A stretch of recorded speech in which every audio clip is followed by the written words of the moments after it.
A few months ago, I was busy preparing to move to a new house when I came across something from my past. I was going through my belongings trying to figure out what to keep and what to discard when I found an old shoebox stuffed down to the back of my closet. Curious, I opened it and found out it was full of CDs. I flipped through them and realised these were the backup files from over 10 years ago. I remember this was how I used to back up stuff before external hard drives became affordable enough for me to start backing up with them. I stopped packing and started checking out these CDs on my computer. These were mostly full of stuff I collected from over the net, like MP3 files, ROMs, and animated GIFs. I then came across a CD that was labelled Conversations with Pan. I stared at the CD with some reservation for a moment before loading it into my computer. The CD contained a bunch of images, a couple of audio files, and some text dumps from a message board. Looking over these files made me recall an incident that had occurred many years ago. It was an incident that had slipped through my mind until I saw the CD again. Honestly, I was glad that this was forgotten about. It was a pretty freaky experience, and to this day I still don't know what to make of it. It was 2004, I was in my last year of high school and spent most of the time being an admin for an emulation message board. It wasn't a particularly taxing job. I was one of the 3 guys who were admins, and the board itself was pretty niche, so we usually didn't get a great deal of traffic. Back then, there wasn't the bot problems you would find on boards these days. Most of the time, I just had to log in, check my messages, then browse through the forums to see if anyone was breaking the rules or just being mean. It was a pretty fun gig. I got the most enjoyment out of messaging these trolls. Being an admin allowed me to change their avatars. I had a bunch of pictures of crying babies for such occasions, or edit their posts. Usually I have them stuff say like, I suck, or I cry into my pillow at night, or my personal favourite, I left my brain in the womb. Basically, I used to get a real kick from administrating justice on the board. So one night, a new guy registered to the forums and created a thread called Need Help to Pull Apart My NES. The following is from that thread. Hi guys, I was just wondering if anyone has any links to the diagrams for the NES. I've been hunting around the internet for a while, and I'm having a hard time finding them. I got an old NES that I want to pull apart and modify. There's a few resources you can look at here. The site is a bit of a jumbled mess, but it should give you at least a good start. Good luck. You can also check out this site. They have a message board you can join if you want to ask for advice. Thanks guys, great, these diagrams and instructions look really complicated, man. I hope I can get them to work. I was slightly mystified by his question. I had some time to kill, so I thought I'd ask him, hey Pan, I'm just curious, what kind of modifications are you looking to do for your NES? Hyperspenger. As a kid I used to play the hell out of the games, and the NES broke down a few years ago. I've got a Game Boy, and I want to rip the card reader out of my NES to switch to the Game Boy. I guess as the NES and Game Boy graphics look about the same, that should work? Oh wow, that sounds like a really bad idea. You probably just end up wrecking both systems. If you want to play at some NES games, can't you just emulate? Hyperspenger. Yeah, I thought about that. While I was trying to find diagrams for the NES, I kept finding emulation web pages. That's how I stumbled across this site. I can't afford the card readers that let you hook up the cartridges to the PCs though. My next plan would be to make a card reader myself from my NES that could hook up to the PC. That's not necessary. You could just download ROMs and you're good to go. Don't ask where to get ROMs though, that's against the forum's rules. Hyperspenger. What are ROMs? I almost laughed at this. I explained to Pan what ROMs were, and he got really excited. Hyperspenger. Oh, and good, are you really trying to tell me that I can play NES on my PC right now? I got the gist that he wasn't really technically savvy, which is fair enough, everyone's got to start from somewhere. After explaining to him about ROM and emulators, I didn't hear back from him for a few days. He then came back to the board and became a bit of a regular. He would mostly start threads in which he was asking questions about emulation problems he was having. A lot of people didn't have time for this. They felt that he was just an annoying person who asked dumb questions. I remembered one night he started a thread about how he couldn't get an emulator to read games and that he downloaded. We then had to explain to him about zip files and how it worked. One of the other admins were thinking about banning him. He didn't like the fact that Pan was starting up new threads about stuff that he could already answered in earlier threads. I told him not to do that. I would have a word with Pan. Don't know why I decided to step in. I sort of felt bad for the kid, I guess. I also felt a bit of a connection to him because he was one of the few people I'd run across who was also a fan of the RPG Suikoden. So I told Pan to check through the board before posting any questions that might have already been asked or answered. I then told him if he got really stuck he could just private message me. It wasn't long before he started messaging me. At first he would just ask me questions, a lot of questions. Fortunately he seemed to be a real quick study. I didn't find myself having to explain things over and over again, so I wouldn't have to say he was stupid, just green. Soon enough he'd asked me for some game recommendations and this led to us talking about what games we were playing. It was from there that we started having a correspondence over the next few months. We only really talked about games and movies though. The only personal stuff I knew about him that was 16 and he lived in London. One night we was having a conversation about Metroid games. I just clocked Super Metroid for the millionth time and he was thinking about dusting the original Metroid and giving that a go. Hey, that reminds me, have you ever heard of the secret worlds in Metroid 2? It was a pretty well known glitch. Basically how it worked, if you're falling down from a long shaft in some places in the game and then press the select button repeatedly really fast, you can make wall tiles disappear. If you go through the tunnel that is corrected, you ended up outside the map.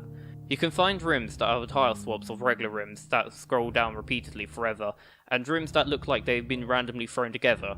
Apart from using the secret space, it was pretty pointless. It's more of the novelty than anything else. Some people started up the website devoted to the secret world. They were obsessed with mapping the whole thing out, like they were explorers braving uncharted territory or something. I tried it out myself once on the Game Boy. I quickly got frustrated though, after I kept getting stuck in the walls when I moved between rooms. Oh yeah, I remember that glitch. Why'd you ask? I just found about it and I finally got it to work and it was kind of fun. I didn't hear anything from Pan for a couple of days. And then one night he sent me a message. Hey, I'm still messing around with Metroid 2 Secret Worlds. I've been reading up on how to get the Secret Worlds to skip areas of the game. I'm still getting the hang of it, but it's really trippy in here. It's really hard to describe. I taught Pan how to take screenshots and upload them so he could show me stuff he was finding. A few days later I got a message. Hi Zvinga, God, you're not going to believe it. The game just scared the living daylights out of me. I was messing around in the secret world and all of a sudden I went into a room. The music changed and started playing like I had to fight a Metroid. The next thing I know, it was glitched and he was flying at me. Absolutely freaked the hell out of me. Well, at least you can figure out how to take screenshots. I'll let you know if anything else happens. I'm loving the Miss Hidden World stuff, Pan. Oh yeah, I forgot you can run into a glitch out of the monsters in the secret world. Don't worry too much about them. Like the rooms, they're graphically all messed up, but they behave the same way they do in the game. After that, I didn't hear from him about a week, and then one night I was messaging on the board, and got the following message. Pissmink, something weird is going on here. I found a new area tonight. It's a room made out of bits and pieces from the save points. I found a room like this before, but this was different. None of the save works, which is weird because they will usually do in the secret world. And usually when you stand on the saves in the secret world, there's this weird symbols where it should say, press start to enter. I'm uploading the photos now, I send you the links in a moment. Pan sent me the links and I looked over the images that he had uploaded. I knew straight away this wasn't a glitch. Look man, I never heard anyone mention anything like what you're describing. To me it sounds like your ROM has been hacked.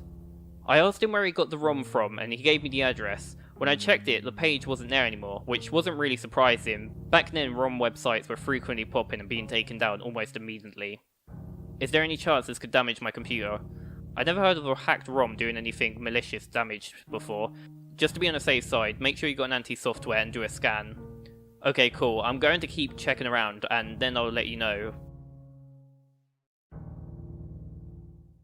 Okay, cool. I'm going to keep playing around with it then. I'll let you know if anything more happens. Catch you later. Just before I was about to go to bed, I looked at the pictures again. It occurred to me that the words might form a sentence. I wrote the words down on a piece of paper and stayed up, and started trying out combinations. Eventually I came up with this. How dare you stop stealing my legacy. I thought it was a rather strange message. I couldn't figure out why anyone would even bother hacking that message into the game. I didn't even understand what it meant. A few days later I got a message from Pan. Pissmega. Check this out. I turned on Metroid 2 tonight, and after pressing start to load up my game, something happened. Usually it goes straight to where you just blast saved, but this time I just stayed on to the title screen. The sound became all distorted, and I thought it had frozen. I was just about to read the game when the screen changed as this message popped up. Last chance to stop. And then this weird sound started playing, and I don't really know how to describe it. Is there any way to record out of the emulator? I want to try to capture it. It happened again. You can hear it. I keep thinking that there must be a reason. If they even bother to put this much effort into the hack, then wouldn't there be more stuff to find? I'm going to keep exploring and searching at it. I told Pan how to capture the audio and gave him my email address. I told him to attach the files there if he did manage to record any sound from the games. I thought about what Pam had described to me though. I had to admit I was pretty impressed by the hack. I also agreed with Pan's reasoning. If someone had bothered to put this much effort into it, then wasn't it likely that they had done more? It was just a matter of finding out. Though I was surprised that I've never heard of this hack before, I started browsing through the ROM hack sites, trying to figure out the one Pan was playing. I didn't even have any luck, so I asked around a few IRC channels, but no one had seen anything like what I was describing. The following night I was browsing the message board and I had noticed I got a few private messages. I saw this was from Pan and I opened it up. Something extra freaky happened tonight in the secret worlds. I found myself in the room that looked like it was one of those rooms which had the statues and the items, except all the blocks are wrong. I walked into the room and the music played that would usually happen when you run right into a Metroid, except this wasn't a Metroid in the room. I left the room and then back the way I came, and I was in a different spot on how I was before. It was a passageway that just ended up scrolling endlessly. But the music is wrong, and it doesn't sound like anything in the game. I managed to capture the sound. I'm about to email you the file. Okay, I'm just downloading it now. Hey man, do you want to play some RA2 later? Sure, sounds like fun. Hang on, someone's knocking at the door. I'll just be back in a moment. Cool.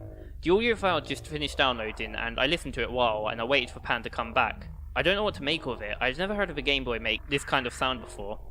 At first it just sounded like a foghorn, then another sound started to play around the top of the foghorn.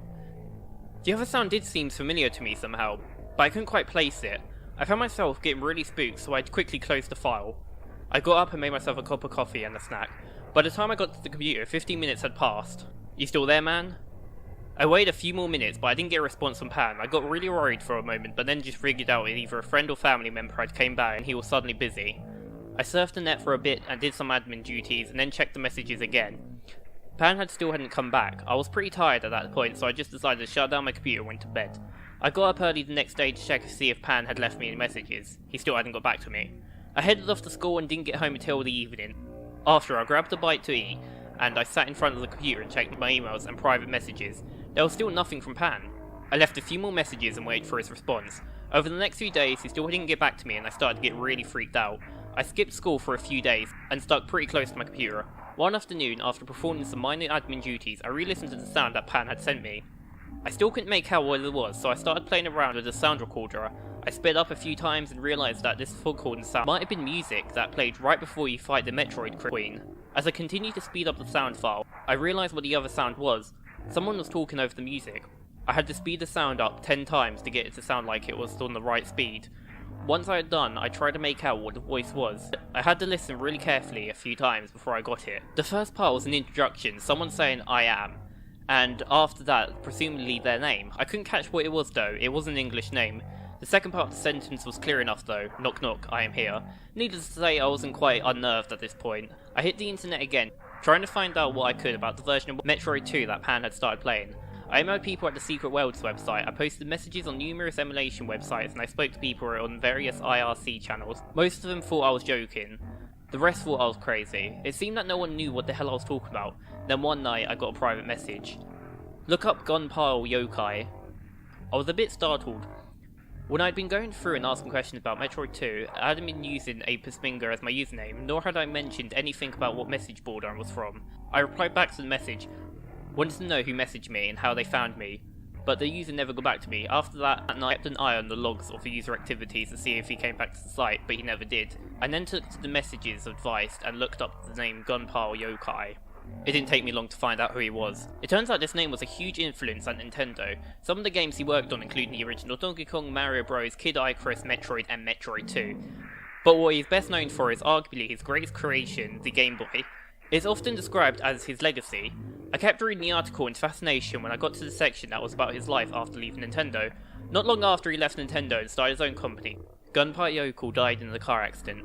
I glanced at the date of his death and that gave me a shock. It was October the 4th, 1997, the same day I got my last message from Pan. I listened to the sped up version of what the audio Pan had sent me, and that was when I knew that the first part of the message sounded like, I am Gunpile Yokai. It was after the realisation that I went through a period, which went on about a year, in which I flat out refused to answer a door unless the person identified themselves. Over the next few months I scoured the internet for any news stories concerning a missing teenager in London. There were several stories that would pop up, but the detail was so vague that any of them, or none of them, could have been Pan. There was one story that did catch my attention. It was a missing teenager who had been last seen at his home. His mother had left for work, and she said he's just been on the computer in the lounge room. When she returned several hours later, the lounge room was empty, but the computer and various other electronic appliances were still on. At first she just thought he might be in another part of the room, but then she went to check and found out it was empty. She then tried to call his mobile phone, and then she discovered that his phone and wallet was by the computer. It was at this point she called the police. They investigated and found no sign of the disturbance in the house that was missing. Well, except for the teenager. He had vanished without a trace.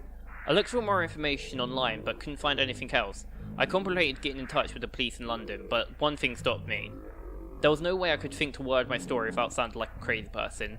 Even if I could figure out a way to word it properly, and if the missing teen did happen to be Pan, there was no information that I could give them that they wouldn't get off his computer anyway. And if it wasn't Pan, then I'd just been wasting their time and possibly end up in some legal trouble. The words hindering a police investigation popped up in my mind.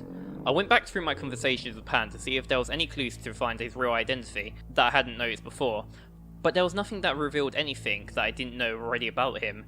It was then I realised that I always assumed that he was a he in the first place. But there was nothing in our conversation to dismiss the possibility that Pan had been female. The possibility of Pan had been female had instantly made this task of finding Pan twice as hard. In the end, I had to give up. I just didn't know what I could possibly do.